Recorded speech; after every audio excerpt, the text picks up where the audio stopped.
여러분 안녕하십니까? 이번 시간이 마지막이 될 것 같습니다. 제 생각 같아서는 1시간 더 하면 좋겠는데 오늘이 지나면 이 한 해가 마감이 되고 내일부터는 신년이 돼서 작년의 강의를 신년까지 보강한다는 게 좀 모양이 맞지 않아서 오늘로 마치려고 합니다. 오늘 강의는 성경신학적 관점에서 본 신구약의 전염병 평가라는 주제입니다. 오늘 이 강의를 하고요, 원고를 올려드릴 테니까 여러분들이 이걸 잘 보시고 숙지하셔서 어떤 기회에 특강을 하거나 또 발표를 해도 되겠습니다. 이건 표절에 해당 안 되니까 여러분들이 이걸 참고해서 좋은 기회를 가지면 좋겠고요. 지난 한 학기 동안에 여러분들 너무 수고 많이 하셨습니다. 시험 답안지를 보니까 모두 다 열심히 썼습니다. 이제 실제로 여러분들이 오픈북으로 답을 쓰다 보니까 사실 좀 아쉬움은 있어요. 글 내용들 보면 이게 여기저기에서 글을 인용해서 쓴 경우가 종종 있었는데 뭐 어쩔 수 없는 현실이라 보고요. 이제 논문 같으면 다 출처를 표기하고 인용 책들을 적어야 되는데 시험이라서 또 특별히 비대면 시험이라서 아쉽지만 그래도 비교적 잘 썼습니다. 특히 모범 답안이라고 할 정도로 좋은 답안을 단톡방에 올렸는데 그걸 참조하셔가지고 앞으로 시험 답안을 쓸 때 그리고 소논문을 작성할 때 간단한 글을 쓸 때 항상 그런 스타일을 갖추면 좋겠습니다. 글은 목차가 중요한데 목차의 각 제목들 이것도 창의적으로 만들어야 됩니다. 다른 논문 그대로 스타일을 갖추면서도 때로는 모든 구성 제목들을 다 바꿔야 됩니다. 글 자체도 마찬가지고 나무를 그대로 인용한 것처럼 머리 섞고 밀어난 방법은 없죠. 금방 들통나는 겁니다. 그러니까 글을 바꿔야 되는데 이제 그런 구성, 서론, 본론, 결론 결론은 모든 그 내용을 종합해서 질문에 합당한 답을 내려줘야 됩니다. 결론을 쓸 때도 창의적으로 내용을 쓰면 좋겠고요. 그런 것들 참조해 가지고 여러분들이 앞으로 답을 써보면 좋겠습니다. 오늘의 특강 주제는 성경신학적인 관점에서 본 신구약의 전염병 평가입니다. 서론적으로 코로나19로 인한 위기 팬데믹 시대가 2년째입니다. 위기라는 건 코로나 감염 위험과 함께 사회 곳곳에서 한 번도 경험하지 못한 일들이 발생하여 사회 환경이 바뀌고 교회가 문을 닫기도 하고 심지어 코로나로 인한 백신 접종 문제로 사회적 갈등이 심화되고 있는 현상을 의미합니다. 정말 그렇습니다. 이런 위기의 현상에 대해서 일부 기독교인들은 종말이 가까웠다고 합니다. 코로나로 인한 비대면 교육 시스템은 우리 사회의 미래를 불안하게 만드는 요인이 될 것 같습니다. 다음 세대의 주인공인 청소년들이 학교의 대면 교육을 통해 습득되는 공동체성을 확보할 수 없는 것은 너무나 큰 불행이죠. 그렇게 미래의 우려보다 더 시급한 것은 당장 직면한 코로나 감염의 위험에서 벗어나는 길입니다. 이런 상황에서 우리 기독교인들은 코로나19라는 전염병을 어떤 시각으로 바라봤는지 파악해보는 것이 매우 의미 있는 과제로 보여집니다. 이하에서는 먼저 전염병을 대하는 두 종류의 입장을 파악해보고요. 그 다음으로 신구약 성경에 나온 전염병들을 소개한 후 전염병에 대한 성경신학적 평가를 통해서 기독교인들과 한국교회가 취할 자세를 논해보려고 합니다. 두 번째는 전염병을 대하는 입장들과 평가입니다. 코로나19로 인해 전 세계가 혼란에 빠졌습니다. 최근에는 코로나19 감염에 이어 이제 오미크론까지 나와서 매일 확진자가 급증하면서 두려움이 몰아치고 있습니다. 이 무서운 코로나19 앞에 선 우리 그리스도인들은 어떻게 이 위기를 이겨내고 또 어떤 자세로 코로나19를 바라봐야 할까? 그러면 이런 위기의 전염병을 어떻게 바라봐야 할 것인가? 여기에는 신학자들조차도 그 입장이 엇갈리고 있습니다. 먼저 생각할 것은 전염병은 하나님이 보낸 질병이라는 입장입니다. 미국 존 파이퍼 박사가 코로나 바이러스와 그리스도라는 책을 통해서 코로나19는 하나님이 보내신 질병이라고 말합니다. 파이퍼 박사는 이렇게 말하는 이유는 이 세상의 모든 일은 하나님의 분명한 목적, 완벽한 계획 가운데서 일어나기 때문이라는 것입니다. 또한 그는 하나님은 절대 주권자이시기 때문에 그분이 허락하지 않으시면 단 하나의 바이러스도 활동할 수 없다고 주장합니다. 파이퍼 박사에 의하면 그렇기 때문에 하나님께서 뜻한 바를 이루시기 위해 코로나를 보내셨으며 그 뜻이 이루어지기 전까지 하나님은 완벽하게 코로나를 통제하고 계신다는 것을 우리는 믿어야 한다고 합니다.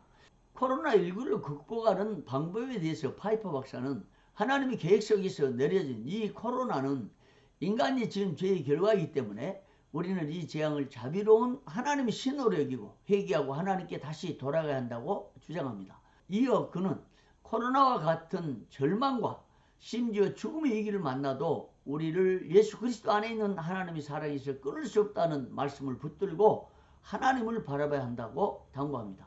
두 번째는 코로나를 하나님께서 내리셨다고 섣불리 말해서는 안 된다는 입장입니다. 영국의 톰 라이트 박사는 하나님과 팬데믹이라는 책을 써서 자신의 입장을 피력했습니다. 라이트 박사는 이 세상에 존재했던 수많은 고통과 재앙은 어떻게 설명할 것인가 라고 물으면서 하나님이 이 세상을 주관하시는 것은 맞지만 악에 대한 완벽한 설명은 있을 수 없기에 코로나를 하나님께서 내리셨다고 섣불리 말하지 말아야 한다고 답합니다. 라이트 박사에 의하면 그렇기 때문에 이 초유의 위기 앞에서 섣부른 답을 찾기보다는 잠시 멈추고 애통하며 성경의 교훈과 우리가 처한 현실 그리고 고통받는 이들에게서 눈을 떼지 말라고 강조합니다. 코로나19를 극복하는 방법에 대해서도 톰 라이트 박사는 지금은 회개해야 한다고 다그칠 때가 아니라 이 상황을 애통해하고 서로 위로하고 도와야 할 때라고 합니다. 또한 초대교회는 당시 각종 재앙에 대해서 누군가의 죄 때문이라거나 이제 회개한다고 하지 않고 가장 위험에 처한 사람이 누구인지 도움을 주려면 누구를 보내야 할지에 대해 생각했다고 말합니다. 이 두 가지 견해를 평가해 보자면요. 언뜻 보기에는 두 신학자들의 입장이 상호 다른 것 같습니다. 하지만 두 입장은 다 성경을 바탕으로 세워진 나름대로 의미 있고 타당성이 있는 입장으로 보입니다. 다만 관점의 차이일 뿐 것 같은데요. 따라서 우리는 하나님 앞에서 자복하고 회개하면서 코로나 위기를 극복해 나가면서도 동시에 이웃을 돌아보며 위로하고 격려하면서 이 절망스러운 상황을 헤쳐나가야 될 것입니다.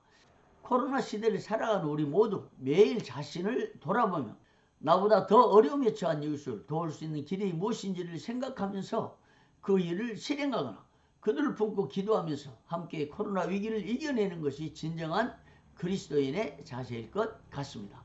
그 다음에 세 번째는요. 성경에 나온 전염병들이라는 주제입니다. 최근에 성경과 팬데믹이라는 책이 출판됐습니다. 코로나19 이후 성경의 전염병을 연구 분석한 책인데 총신대 김지찬 교수님께서 서술했습니다. 한국교회에서 이런 책이 시적절하게 나와서 참 다행이죠. 주로 구약에 나온 전염병을 대부분 연구 분석했고 역사 속에서 인류를 위협했던 전염병도 일부 소개를 했습니다.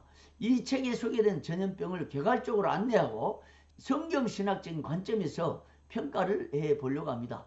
성경 전체에서 전염병에 대한 기록은 80여 군데 나옵니다. 이걸 보면 성경에서 전염병에 대한 특별한 관점이 있는 것 같고 하나님의 구원 계획을 이끌어가시는 선상에서 전염병을 사용하신 것이 아닌가 싶습니다. 어떻게 보면 전염병은 인간 생활에 드러나는 현상이라고 볼 수 있지만 전염병으로 인해 많은 사람들이 죽어가고 또 전염병을 통해서 하나님의 계획이 성취된 것을 보면 전염병은 하나님의 통치 계획 안에 든 일종의 통치기구가 아닌가 하는 생각이 듭니다. 신구약별로 구분해 본다면 구약에는 전염병에 대한 모든 언급이 모두 82회 정도 나옵니다. 반면 신약에는 전염병에 대한 언급이 거의 없으나 전염병에 해당하는 헬라어 로이모스가 단 2번 나왔습니다. 그러면 먼저 신약의 전염병들을 살펴보겠습니다. 신약 성경에는 전염병에 대한 언급이 거의 없는 것으로 확인됩니다. 신약에는 전염병에 해당하는 헬라어 로이모스가 오직 2번 나오는 것이 전부인데, 한 번은 바울을 전염병 같은 자라고 비난할 때 쓰여졌고요. 또 한 번은 말세의 징조를 언급할 때만 전염병이란 말이 나왔습니다. 그 누가복음에서 나온 거죠. 이것은 누가가 사용했던 용어인데 그가 의사였기 때문에 가능했을 것으로 보입니다. 이렇게 전염병에 대한 언급이 신약에 적은 이유는 신약 성경은 1세기 정도의 짧은 기간 안에 일어난 일들을 담고 있기 때문이라고 봅니다. 이 부분에 대해서 김기찬 교수는 초대교회가 이제 막 시작 단계로서 소규모의 해집 형태로 유지되었으므로 전국적이거나 세계적인 규모의 전염병에 대한 언급이 거의 없는 것으로 평가를 했습니다. 그런데 전염병과는 달리 기근과 지진은 신약에서도 여러 번 언급되고 있습니다. 그렇기 때문에 성경에서 전염병에 대한 논의는 구약을 중심으로 전개될 수밖에 없습니다. 신약과 비교해보면 전쟁, 칼이나 기근이나 전염병에 대한 언급은 구약에 훨씬 많기 때문입니다. 그 다음에 이제 두 번째는 구약의 전염병들입니다. 저자가 바라본 관점 중에서 주목할 만한 부분은 구약에서 전염병이 언급되는 약 82회의 사례들을 보면 모두가 이스라엘 역사에서 커다란 전환점과 변곡점을 일으킨 엄청난 사건들이라는 통찰입니다. 다시 말하면 이스라엘의 구원사의 절정적 순간에 거의 항상 전염병이 등장했다는 것입니다. 가령 출애굽 사건, 성막 건설과 레인 봉헌, 고라의 반역 사건, 모압 여인과 음행한 부활보울 사건, 블레셋 법계 약탈 사건, 다윗 인구조사, 솔로몬의 성전 봉헌 기도, 그리고 바벨론 포로를 다루는 본문들 안에 항상 어김없이 전염병이 등장하고 있다고 분석했습니다. 그러면 출애굽 때 나타난 전염병부터 차례대로 파악해 보겠습니다.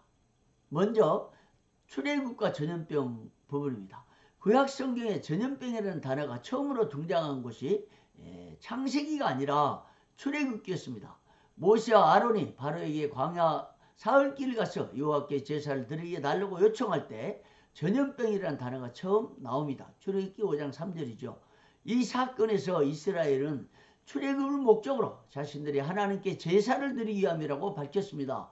그렇지 않으면 하나님께서 전염병이나 칼로 치실까 두려워한다고 고백한 것을 보면 당시 전염병은 이스라엘이 하나님께 온전히 제사를 드리도록 하는 도구가 되었다는 것을 알 수 있습니다.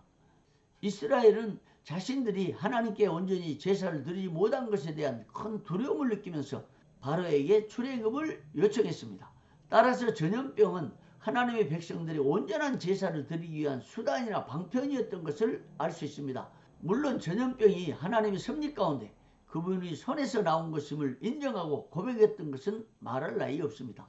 그 다음에 두 번째는요, 인구주사와 전염병 부분입니다. 구약에서 전염병에 대한 언급이 두 번째로 나오는 것은 인구조사와 연관되어 있습니다. 출애굽기 30장이죠. 위 9절에서 인구조사를 할 때 조사받은 각 사람이 자기 생명의 속전을 내지 않으면 전염병이 생기게 될 것이라는 경고를 왜 하신 건지 의문이 갑니다. 그러면 인구조사할 때 속전을 누리지 않으면 왜 전염병이 생긴다고 경고했을까요? 이를 알기 위해서는 우선 속전의 목적이 무엇인지를 살펴봐야 됩니다. 속전이란 건 자신의 생명값입니다. 노예나 포로가 됐을 때 그 사람을 자유롭게 하기 위해서 지불되는 몸값이 바로 속전이었습니다. 원래 이스라엘인은 하나님께서 값을 치르시고 자기 백성으로 구원해 내셨기 때문에 하나님의 소유였습니다. 그러므로 속전은 하나님으로부터 자신의 생명을 다시 사오는 상징으로서 내는 돈을 의미했습니다. 이스라엘 자손들은 자신들이 하나님의 소유임을 상기하고 드리는 헌물이 바로 자신의 생명의 속전이었습니다. 성전 세겔로 반 세겔을 속전으로 바침으로써 이스라엘 백성들은 자신들이 자신의 것이 아니오 하나님의 것임을 고백하는 것이었습니다. 특별히 인구조사를 할 때 속전을 내라고 하신 것은 이스라엘 모든 백성은 하나님으로부터 생명을 얻는 존재이기 때문이었습니다. 조사를 받은 각 사람이 속전을 내지 않으면 전염병이 생기게 될 것이라는 엄중한 경고는 하나님께 온전히 순종하라는 의미로 보입니다.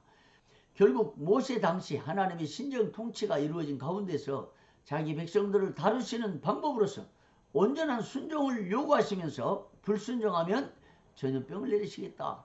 이는 경고의 말씀이라고 생각합니다. 세 번째는 레위인의 성막 봉사와 전염병입니다. 민수기 10장에 언급된 전염병은 레위인의 성막 봉사와 연관됐습니다. 민수기 8장이죠.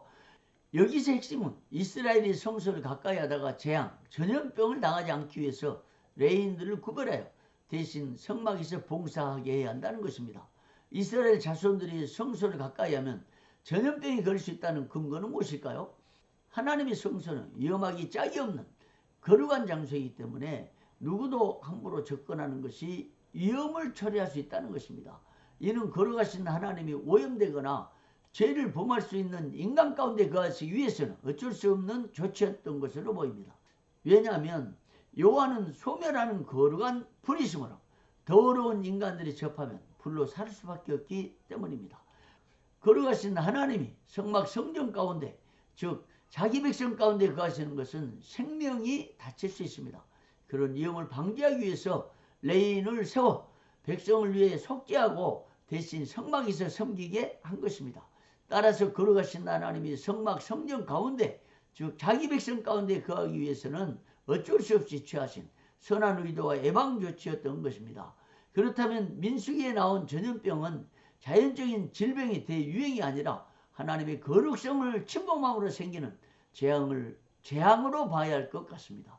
누구든지 하나님의 경계와 영역을 침범하는 자는 재앙을 받되 전염병으로 강타하신다는 말씀으로 해석될 수 있다고 봅니다. 네 번째, 언약이 자기 저주와 전염병입니다. 레위기 16장에는 언약을 지킬 때의 축복과 언약을 어길 때의 저주가 나옵니다. 그때 언약을 파기할 때 임할 저주 가운데 하나가 바로 전염병이었습니다. 레위기 26장 23절 25절에 나온 말씀입니다. 레위기 26장에는 언약의 저주가 5단계로 나뉘어 묘사됩니다. 칼, 들짐승, 전염병, 기근, 포로됨 등의 5가지 재앙이 나옵니다. 그 중에서 칼, 전염병, 기근은 에레미야와 에스겔이 자주 선포했던 소위 3중 재앙이었습니다. 여기에 들짐승이 들어가면 4대 재앙이 됩니다. 그때 언약 저주의 마지막 재앙은 포로됨인데, 바벨론 왕에 의해 예루살렘이 멸망되고 유다 왕이 바벨론의 포로로 끌려감으로써 주전 586년 이스라엘 역사에서 바벨론으로 포로로 잡혀가는 것이 현실화된 것입니다. 결국 이스라엘 역사는 바벨론 포로로 종국에 이르는 비극의 길을 걸었습니다. 따라서 에레미야와 에스겔이 칼, 전염병, 기근의 3대 재앙을 여러 번 선포한 것은 예루살렘 몰락과 바벨론 포로가 임박했기 때문이었습니다. 그 이스라엘이 언약을 배반하고 언약의 종주께 충성하지 못함으로써 언약의 5대 재앙이 임했다고 봅니다. 이런 식으로 구약에서 전염병은 종주가 봉신의 언약을 파기하는 것으로 인해서 가하는 언약의 저주로 종종 등장했습니다. 이처럼 구약에서 하나님께서는 자기 백성들이 말씀을 떠나서 할 때 그 백성들을 다루시는 방편으로 전염병을 사용했다고 볼 수 있습니다. 그 다음에 5번째, 전염병과 용서의 하나님이라는 주제입니다. 민수기 14장에서는 언약의 저주인 전염병을 이스라엘 백성에게 내리시겠다고 선언하셨다. 곧바로 취소하신 장면이 나옵니다. 이는 하나님의 사랑과 긍휼을 보여주는 장면입니다. 민수기 14장의 배경은 이스라엘 회중이 10명의 정탐꾼의 보고를 듣고 밤새 통곡하며 원망하는 일이 발생했습니다. 그때 이스라엘은 단순히 모세와 아론을 원망한 정도가 아니라 도를 훨씬 넘어 한 지도자를 세워 애굽으로 돌아가려고 했습니다. 그리고 나서 이에 반대하는 여호수아와 갈렙을 돌로 치려고 했던 것입니다. 이때 여호와의 영광이 해막에서 이스라엘 자손에게 나타나더니 하나님께서 모세에게 그렇게 선언할 때 전염병이 등장했습니다. 여호와께서 전염병으로 이스라엘을 치시려고 한 이유는 이스라엘이 단순히 몇 가지 구체적인 계명에 불순종했거나 전투에 대해 두려웠기 때문이 아니었습니다. 그것은 이스라엘이 하나님 멸시하고 하나님을 믿지 않았기 때문이었습니다. 하나님에 대한 멸시와 하나님을 신뢰하지 않는 불신앙은 언약 파기에 해당하는 심각한 죄죠. 하나님께서 이스라엘의 언약 파기에도 불구하고 모세의 중보기도를 듣고 자기 백성들을 용서하신 겁니다. 전염병을 예고하셨으니 지도자의 강구와 탄원을 들으시고 언약을 파기한 자기 백성들에게 내리실 전염병을 거두신 것은 우리 한국교회의 지도자들에게 시사하는 바가 크다고 하겠습니다. 여섯 번째, 고라 사건과 전염병입니다. 민수기 13장에 나온 고라 사건은 레위 중손 고핫의 손자 이스라엘의 아들 고라가 250명의 추종자를 건드리고 모세와 아론의 리더십에 도전한 사건입니다. 고라와 추종자들은 레위지파의 일원으로 성막에서 봉사도로 구별되는 특권을 가지고 있었음에도 불구하고 유독 아론의 집만이 제사장직을 독차지한 것에 대해 불만을 가지고 모세에게 대항을 했습니다. 민수기 16장이죠. 여기서 핵심 주제는 누가 거룩하냐는 것입니다. 고라 측 사람들은 이스라엘 회중이 다 거룩하다면서 왜 아론의 집만 스스로 높이느냐고 리더십에 도전한 것입니다. 이에 모세는 고라당들에게 내일 여호와 앞에서 그 향로에 불을 담고 그 위에 향을 두라. 그때 여호와께서 택하신 자는 거룩하게 되리라. 레위 자손들아 너희가 너무 분수에 지나치느니라. 이렇게 대응했습니다. 이 도전은 고라당에게는 매우 위험한 시험이었습니다. 그러나 고라당은 이를 인식하지 못했습니다. 레위기서에서 나답과 아비후가 다른 불을 담아 분향하다가 불이 여호와 앞에 나와 죽임을 당한 적이 있었습니다. 이것은 하나님 앞에 나가도록 선택되지 않는 자가 향로에 불을 담아 담는 것은 목숨이 태로운 일이었습니다.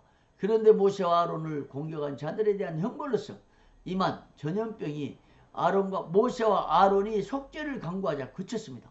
이런 식으로 리더십에 도전하는 행위에 대해서 하나님께서 전염병으로 다루셨으나 지도자들이 강구할 때 전염병이 그치는 것은 주목할 만한 부분입니다. 이는 영적 질서가 무너질 때 하나님께서 자기 백성을 다루시는 방편으로 전염병을 이용하셨고 지도자들의 간청과 강구로 인해 전염병이 그치게 된 것은 한국교회 지도자들에게 큰 교훈을 주고 있습니다. 일곱 번째, 바알부올과 전염병입니다. 민수기 25장에 언급된 전염병은 바알부올 사건과 연관됩니다. 이스라엘이 약속의 땅에 들어가기 전에 광야 생활을 마무리하면서 최종적으로 진을 친 곳이 바로 시딤이었습니다. 그런데 여기 바알부올, 즉 부올 지역에서 섬기는 바알신을 이스라엘이 섬기면서 전염병이 돌아 수많은 희생자가 생긴 겁니다. 고라의 반역에 가담한 자들이 전염병으로 14,700명이 죽은 데 반해 바알부올 사건으로 전염병으로 죽은 자가 무려 24,000명이나 됐습니다.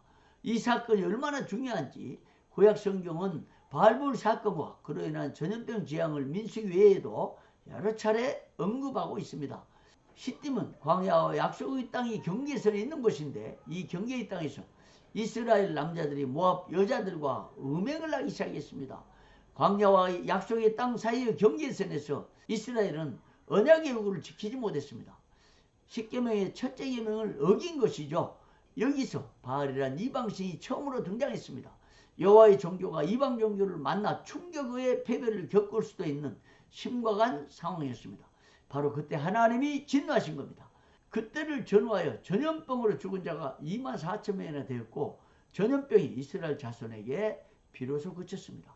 이처럼 이스라엘이 언약관계를 깨뜨리고 배신한 이스라엘에게 내리신 진노가 바로 전염병이었던 것으로 보입니다. 이는 하나님을 대적하고 배반한 인류를 향한 진노로서 코로나19를 생각해 보는 중요한 교훈이라고 생각이 됩니다.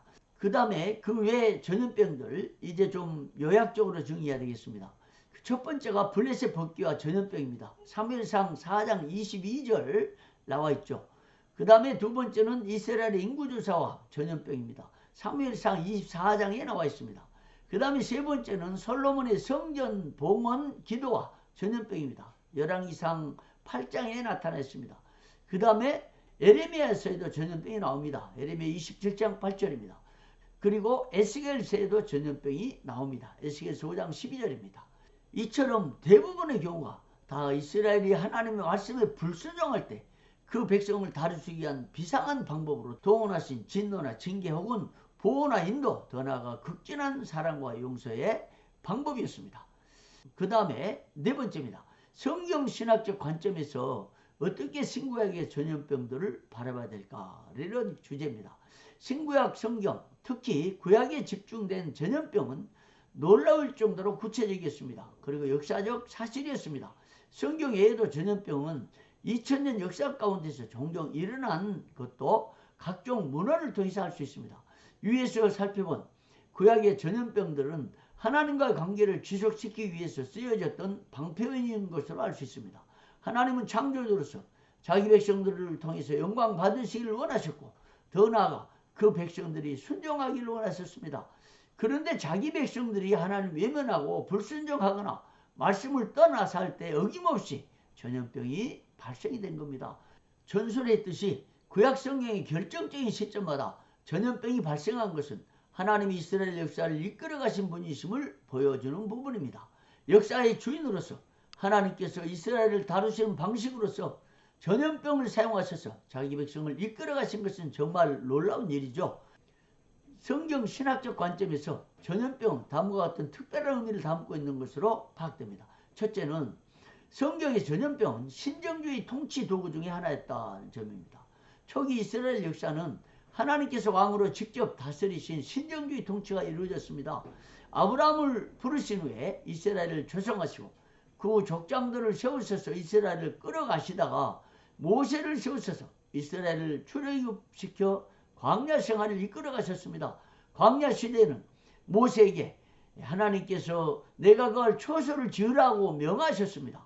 그리고 성막을 드디어 짓게 됩니다. 가나안에 이르러서는 사사들을 통해 이스라엘을 통치하시는 등 사울왕 이전에는 하나님께서 친히 왕으로 이스라엘을 세우셨습니다.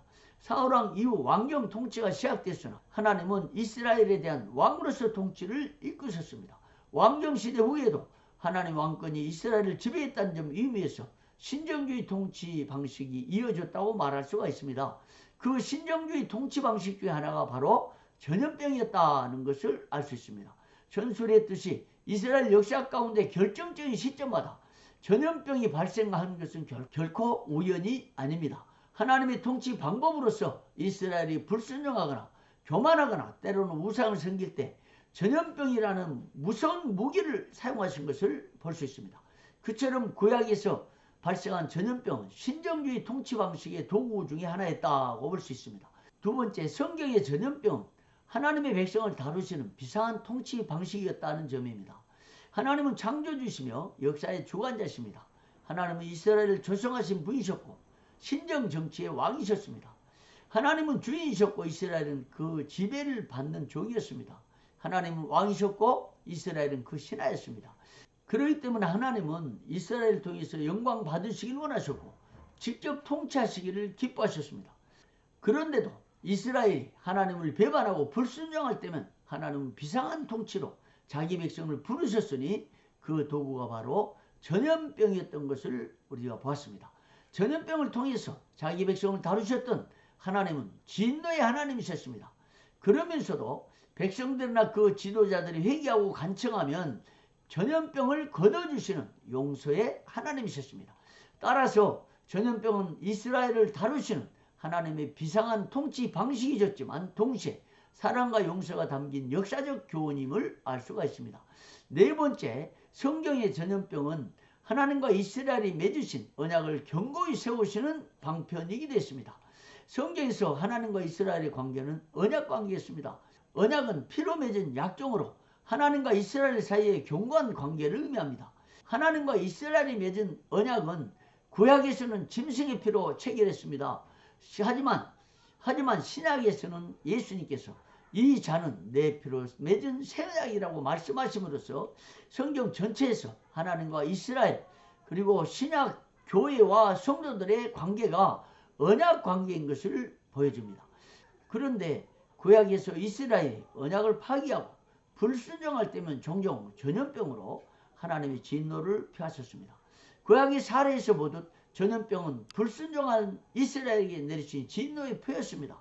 하나님께서 그 진노를 통해서 자기 백성들이 회개하도록 촉구하셨고, 백성들이 회개할 때 전염병을 거두신 모습은 전염병이 연약관계를 견고히 세워가는 방편이었음을 보여준다고 하겠습니다. 네 번째, 성경의 전염병은 이스라엘을 구원으로 이끌어가는 특별한 수단이었습니다.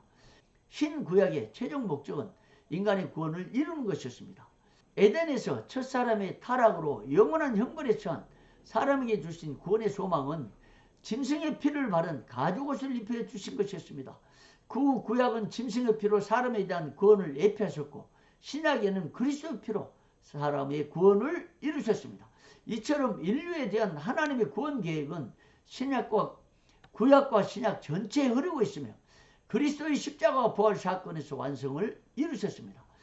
하나님께서 베풀어 주신 구원의 축복을 외면하고 불순종하는 이스라엘을 구원하기 위해서 종종 사용하신 특별한 수단이 전염병이었던 것입니다. 그런 특별한 계획으로 인해 하나님께서는 전염병 앞에 회개하고 돌아오면 전염병을 그치게 하시고 용서하시는 모습을 각 전염병의 사례에서 보았습니다. 결국 성경에 흐르고 있는 구속사적인 관점에서 보면 전염병은 하나님께서 자기 백성을 구원하시는 특별한 수단이었음을 알 수가 있습니다. 하나님께서 자기 백성을 구원으로 인도하시기 위해 때로는 전염병을 동원하셨던 것입니다. 다섯 번째, 성경의 전염병은 하나님의 공의로운 속성을 보여줍니다.